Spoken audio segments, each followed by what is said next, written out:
Welcome back to my channel. I'm Traben, and this is week 3 of Epic Series Summer.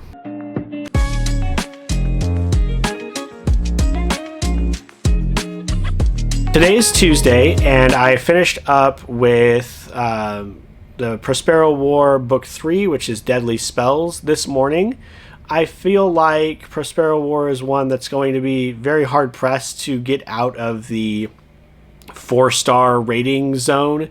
This one centers around an outside gang. I think it's a Brazilian gang coming in to town that has connections with Kate's boss, and she has like a very personal vendetta against them.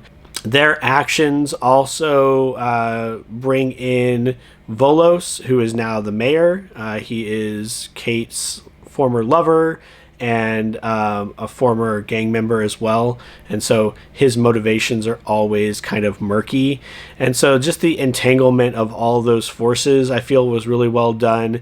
We're still getting some answers as to Kate's past, especially with her mother, and we make some progress in her relationship with her partner. But even given all that, I still felt like it was a 4-star read, a solid one for sure. I think the strongest of the 3 so far, definitely better than Book 2. I felt like Book 2's ending was a little bit odd, but still not able to get up to that 5-star rating. I think part of the issue is it's a fantasy story, sure, but the fantasy element is basically just magic is drugs. So there's not a lot that goes into how magic actually works or what its limitations are. They just like say, oh, you can throw these ingredients together and cook it, and then like, bam, you've got magic and it can do this. We've already had the magic equivalent of ecstasy in one book. In this one, we had a character who could shapeshift into, I think, a panther. And so it's like, magic seems like it can do anything, but we've relegated it to just be like drugs, essentially. And so largely, this story did not need to be a fantasy novel, and I'm curious what drove the author to write it that way. I think very little would have been lost in the storytelling if you had just switched magic with like established drugs.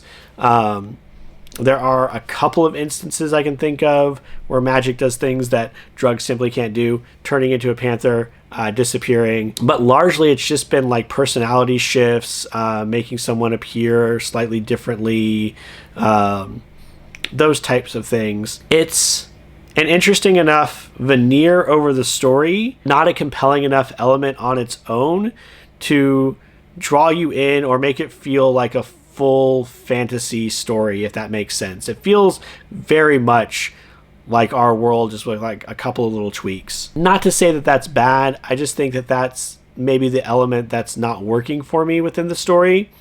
Characters are solid, the plots are fine. I do appreciate that it's building up this story in the background and that character relationships are progressing. I did feel like some of the reveals in this book of characters' like true intentions and their behaviors was kind of an odd choice, and ultimately feels more like it was there to push certain characters together and to make sure that certain pairings worked out, rather than be something that's truly motivated by what the characters had done before, particularly in regard to the faculty and staff at Kate's brother Danny's school. There was a character set up to seem like a pretty nice person, and then he ended up being an absolute jerk very quickly. Like, it was a real quick turnaround, and it didn't feel motivated or predicated upon anything beforehand. It's just another way that they're pushing this character to end up with the one that you know that she's going to be with. So I don't know. I didn't care for that element either. This series overall, like, it's entertaining, it's fun, I like reading the stories, but I don't think anything's going to stick with me long term. I'm looking at trying to find the last book in the series, Volatile Bonds. It seems like none of my libraries carry it, like on audiobook or physical. And so it might be one that I have to ultimately end up ordering and reading physically. In the meantime, I'm picking up the Mistborn Era 2, starting with Alloy of Law, and probably switching over to the audiobooks for Dresden for a couple of titles. We are in the point with Dresden where I'm into the books that I don't quite remember what happens in them. So between Deadbeat, Book 7, and Changes, which is Book 12, I know there are certain titles in there that I could probably tell you what they're about, but this is kind of a stretch where every time I've read it, I've read them all like in a row, one right after the other. And so it's hard for me to remember and distinguish what events happen in which ones.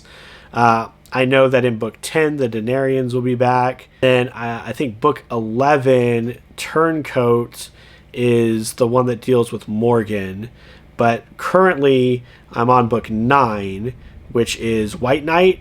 I don't remember what it's about. I've started it, and I read the first couple of chapters, and I'm still not sure which story we're in. So it'll be fun to listen to it and to remind myself what's going on at this part of the series. So another update on the Epic Series Summer. I'm pretty sure I recorded something earlier when I was going through the third Prospero War book, and I think I talked a bit about Book 10 of Dresden Files, or Book 9 of Dresden Files. And so I don't think I've got a lot to cover here. Hopefully that video exists. It's not just a product of my fevered mind. So we'll talk about a couple of things. I'll cover my bases in case I didn't talk about White Knight here with Dresden Files. Starting with this book, which is Book 9, is when I've only read the books twice. So this is only my second reread of White Knight. I was looking back at my review from like 2008 or something like that, like a while back. And most of what I said in that review I still agree with. I don't think this is the most memorable of the stories. I don't think the villain is very strong. We have White Court shenanigans going on while the Red Court is kind of the main antagonist of the overall series at this point. So they're only really getting away with things because no one's paying attention. The stakes don't seem that high.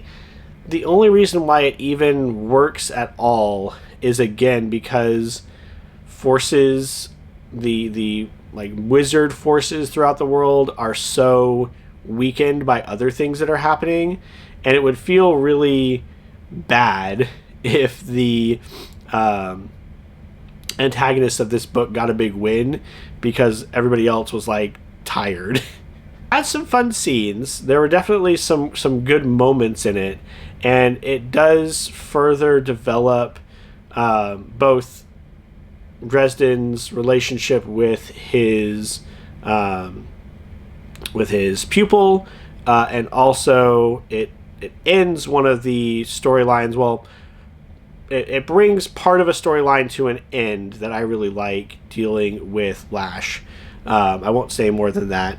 But overall, I really feel like this one is once again going to slip from my memory of what exactly happens in it, because it's one of these kind of in-between books, still very strong. The one thing I will definitely say I felt with this reread was the amount of, not necessarily bloat, but you can definitely feel that this is a 500-page book, right? You can definitely feel like things are moving slow paced. We have to deal with like all these plots and subplots within the story, and that can drag a little bit. So I think I left it at a 4 out of 5, which was my previous review, and I've moved on to Book 10. So talking about Book 10, I don't think I have it out. I've been listening to it on audio. I'm not sure where I said it, but as I said, I was listening to Book 10 on audiobook mostly, There's a pattern within the Dresden Files books where every 5 books they deal with the Denarians, which are like fallen angels. And this one,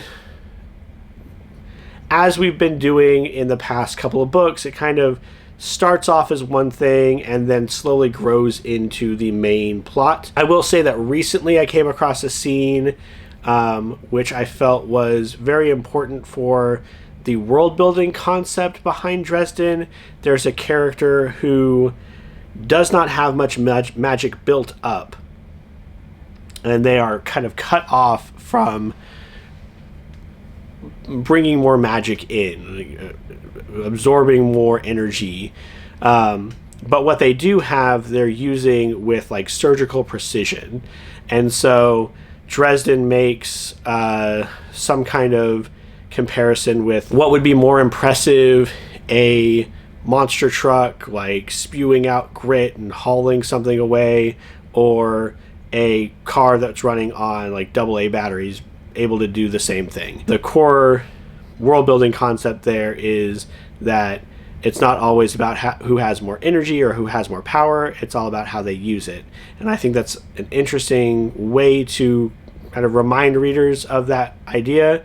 Harry regularly fights outside of his weight class, but he ends up winning because he is generally more clever than his opponents, or he does something unexpected, or he gets lucky, right?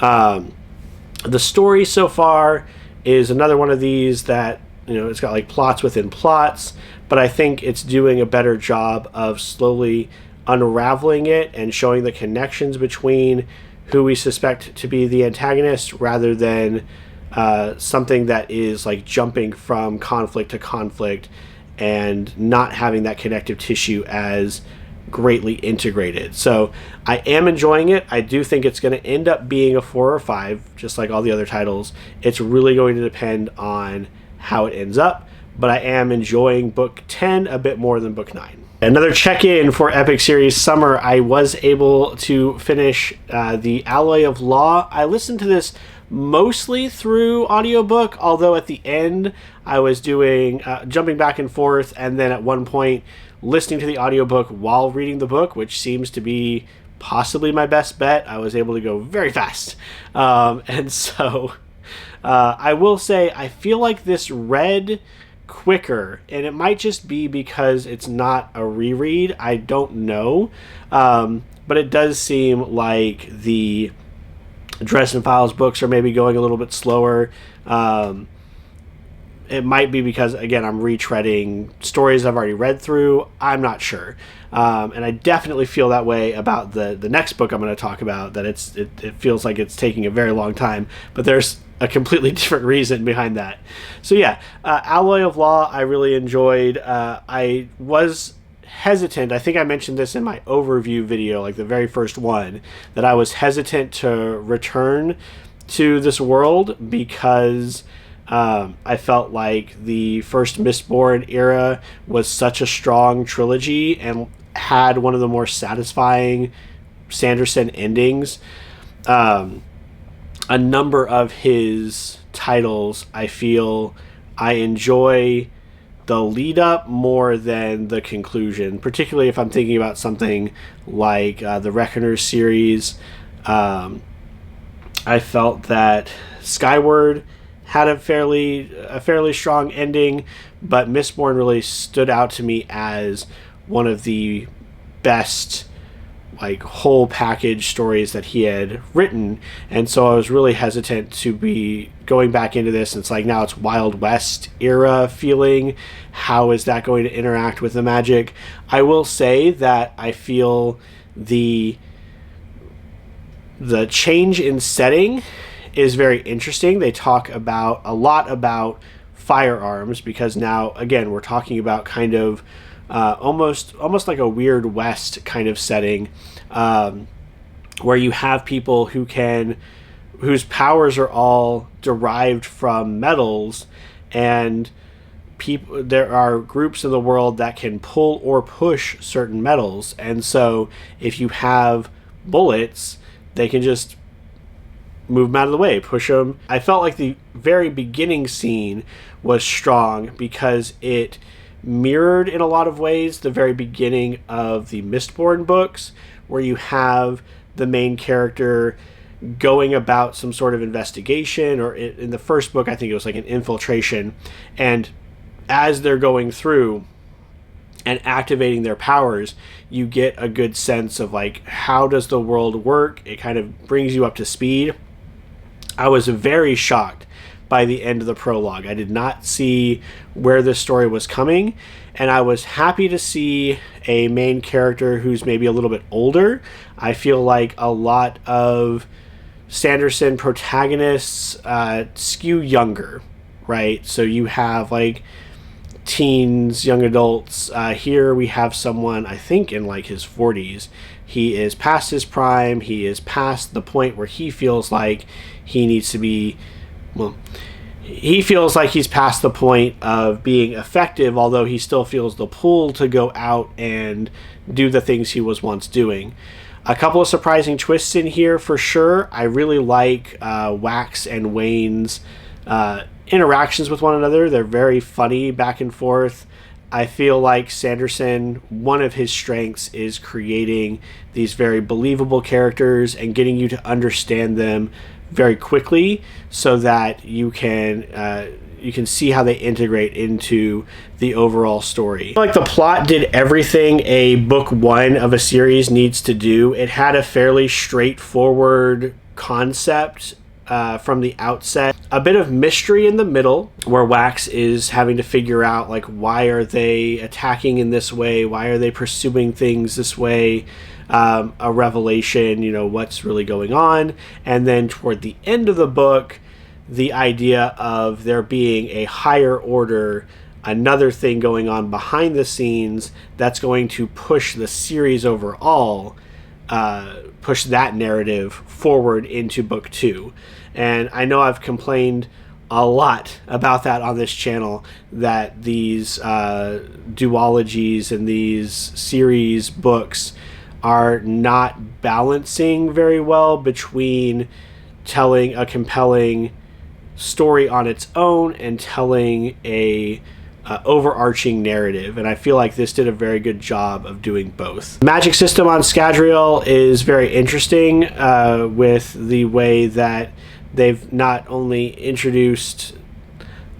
ways that they're re-explaining and bringing more uses to the like metal burning side of it, but also you now have feralchemists in here, which were much rarer in the first series of books, and they're talking about ways that you have characters who have both, and they mix them in different ways and create different, not necessarily different powers, but utilizing them together, they can do a lot of fun things. And there were some moments in here that were a lot of fun. A lot of fun with playing around with the powers, including one that I felt like had a good amount of foreshadowing. There's a character who feels like their power is not good. They feel like their power is useless. And so, of course, when someone like that's introduced in a book like this, you immediately start thinking about, okay, but what could this ability do? What would be a use for it? And, of course, by the end, you see something very clever utilization of that power that ends up being the thing that allows them to succeed where otherwise they would have failed. So I thought that was a lot of fun. So, yeah. This definitely hits a different vibe than the Mistborn books, I feel, but a very fun one. I think it taps into that almost buddy cop feeling with Wax and Wayne, like a Western comedy at parts where they've got just like goofy stuff going on, or they'll escape from mortal peril in just bizarre ways, and then they'll have like quips and stuff. So it was a lot of fun to read. It read quickly. I liked it a lot. I think I gave it 5 out of 5. So would definitely pick up. I would definitely recommend, if you've read Mistborn, if you're not sure about Mistborn Era 2, picking this up it was great. And that brings me to my current read, which is Oathbringer, the third book in the Stormlight Archives series. So let me go grab my copy and we'll talk a little bit about my feelings so far. I have the hardcover edition here, which is about 1,200 pages, I believe. And it's 1230 with the epilogue and everything. So even longer than the last book, which was even longer than the first book. And I am at page 486. I've been reading for about a week, and I don't feel like I'm making good time, and I think there are numerous reasons for this. Work has started back up again, so that's obviously throwing a wrench in my lackadaisical, I can read whatever kind of plans. But beyond that, I do feel like this series is struggling for me in finding good pacing.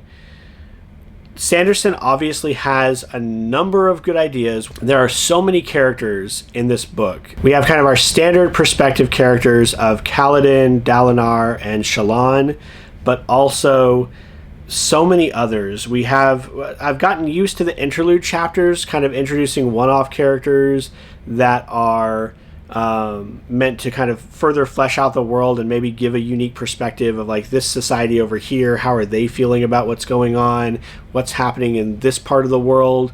But even more so in this book, you have a series of chapters sprinkled throughout that are diving into what would be considered like B characters or side characters, and it's just a lot.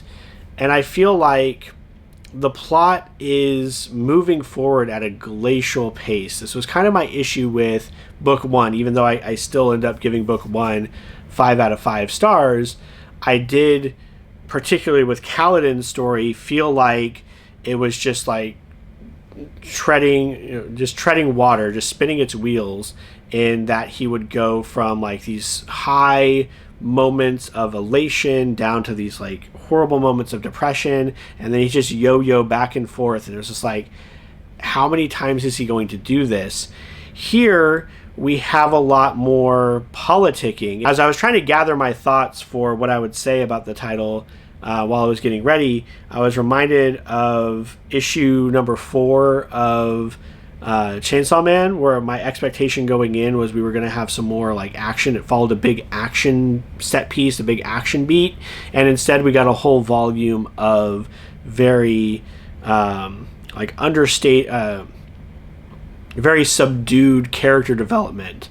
And so, that was fine because it was one manga volume, and it showed how the characters were reacting to these moments. It showed further character development. These are all good, strong things. But when you're talking about a book that's 1,200 pages, and I've read more than a book's worth of material, and very little has happened, because not only is it diffused across 3, 4, 5, 6 different perspectives, but also within those stories, things tend to be moving at a very glacial pace. There's not a lot of action going on right now. We are certainly learning a lot of lore. We're learning a lot of things about the past, and we are politicking an awful lot. But a lot of that politicking is getting stymied. It's very frustrating for the characters, and it's very frustrating for a reader. It's like, what are we doing? So I anticipate that this is going to pick up, right? When we're talking about a 1,200 page book, I'm 500 pages in, I'm not even halfway there, right? So as far as like the story arc of a given novel, I'm still in the rising action, right? But again, because of the length and because of how many characters we're having to follow, it feels glacial. It feels so slow. And so we'll have to see how it's going. This one, the background chapters are on Dalinar, It's interesting seeing the ways in which his past is depicted, and then the ways in which that is then contradicted by things we learn later that are going on in the like modern setting, or go on in another flashback that's just later in time. And I think it is laying the groundwork very effectively for showing Dalinar's struggle with who he was as a warrior and a fighter, and who he's trying to be as more of a politician, uniter. He's trying not to use violence to get these groups together, but he also recognizes that if they don't come together, that things are going to get even worse. So I don't know. The writing is great. The characterization is superb. It just feels like we're not doing anything. So that's a little bit frustrating. And also just, you get, when it starts dragging like that, you start thinking like, man, I've read 400 pages. I could have read a whole other book. By the time I'm done with this, I'll have read like 3 books worth of stuff. But yeah, I think I just need to sit down and focus, get a little bit further in, and I think this will start picking up. I'm hoping this starts picking up a little bit more for me soon. By the way, I'm still in this for the long haul. I still definitely want to finish this one up, read the next novella, read the next book before December rolls around, which I believe is the release of book 5. It's just that currently where I'm at right now in the story is dragging a little bit for me. I hope you enjoyed my rambling reviews of a couple of my epic series. I'm going to continue kind of going through Dresden in the background is kind of like my constant. And then I did pick up Volatile Bonds. I got that one for my birthday, as well as the next 2 Mistborn Era 2 books. So I've got some more material to go with, and I haven't even touched Lightbringer yet. And so I think Epic Series Summer is going to end up turning into like Epic Series Semester. I don't know, but it's going to keep going until I can get caught up with all of these series, because I am invested now in so many of these, and I want to see how they turn out. I hope your reading journey is going well. As always, please don't forget to like, comment, and subscribe so we can grow this corner of our booktube community. Hitting that thumbs up button is really the best way to help the channel, because it lets other people see this video. So until the next one, take care.